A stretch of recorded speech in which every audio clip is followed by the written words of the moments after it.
PK, commiserations on the defeat tonight. Why do you think the result went down the way it did? What happened out there throughout the 90 minutes? I think we went behind early with the set piece. Then they got a lucky ricochet went in, and when you're in the final and you're 2-0 down early, it's very hard to get back. And we pushed and we tried, and unfortunately tonight, we didn't score the goals. But when you go behind early in a final, it's very difficult to get back, especially a grand final. It's so disappointing. What were you saying to the boys out there? What's their mood after something like this? Yeah, they're always going to hurt after a loss, especially in a grand final like this. But I said for them to be proud of themselves. They've had a fantastic year. They've had a fantastic couple of years. So, sometimes you need a hurt to grow a bit, and I'm sure they're feeling the hurt now. But they've had a fantastic couple of years. So I couldn't be much prouder. Pleased with the response after half-time? I mean, the second half you guys had, a lot more chances after not firing many. I think it was only one for the first half. Were you happy with what you saw after half? Yeah, it was the reaction that obviously we wanted. In the end, we fall short. But again, I couldn't ask too much more, especially after half-time. What was the rationale behind the Griffiths start tonight? Your thoughts on how the team played in that respect, especially in the first half? Yeah, I think with when Griff came on last week, I thought he done a fantastic job. So, I wanted to reward him with his performance. And plus, we knew that they got some big players for set pieces. So, that's why he started before Taras. Do you think McLaren was seeing much of the ball as a result of that? It doesn't make a difference really. One person as a 6 isn't going to provide. Sorry? Why does it not make a difference?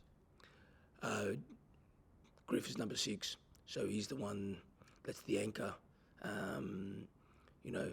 Jay McLaren's service comes through our attacking midfielders and our wingers. So there's not any kind of, let's say, collapse from earlier phases of possession that's creating more space in that respect? No, not really. We went with 2 6s, so we knew. Due to what we had to win the fight in the middle to allow maybe Florin or our wingers to get on the ball. Patrick, phenomenal first season in charge.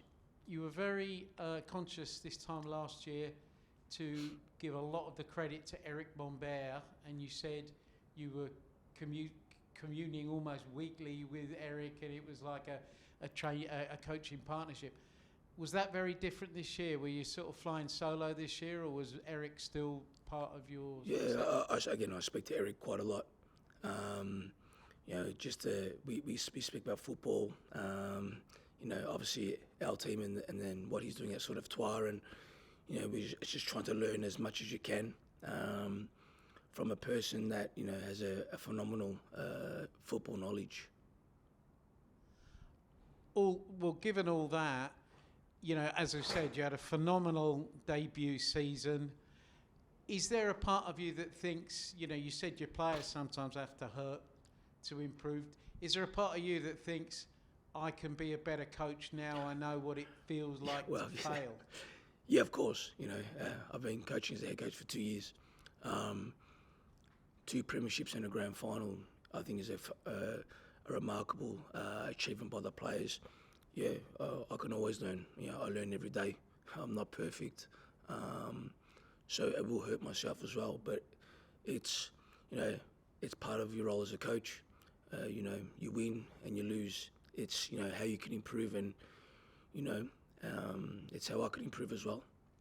2 years ago, obviously, you were the senior assistant to Eric when you fell short in that grand final, and a year later, you obviously go on and win everything. What can you take from that? And in terms of, I guess, picking them up and, going again and rebounding next year? Yeah, it's, look, I think with the players, I think the hunger is always there, and again, when I look at last season to this season, maybe, again, a 20-minute, missed lapses costing us instead of maybe last season, where maybe last season we got away with it, and this season, you sort of don't. So, it's a learning for us to know that for 90 minutes you can't switch off. It's one of those things that we have to get better in, and it's one of those things that it will drive the players for next season.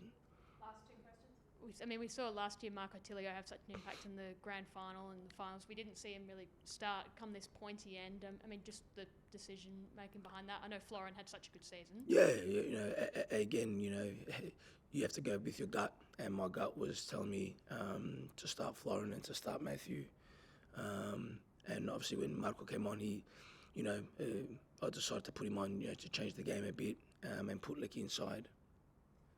Patrick, during the week there was a couple of quotes about how with another premiership and another grand final appearance, City had established a dynasty in this A-League. Do you think tonight will affect perceptions of what you've been able to accomplish across this season and maybe even the last few years? I don't worry about perception. A dynasty is something that you achieve more than 2 years or 3 years. It's a Sir Alex Ferguson, it's a Bayern Munich, it's a Pep Guardiola. It's over years. We're just in the introduction bit.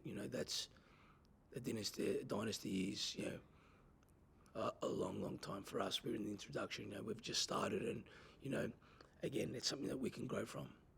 It's still very fresh, but obviously we know Connor Metcalf's going to leave as one example of a player. Where do you go to now in terms of recruiting and those sorts of things? Do you see key areas in terms of improving your squad, I guess? You always want to improve the squad.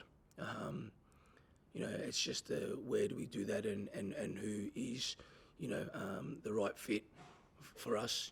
We have a certain style, and we'll pick up players accordingly to our style.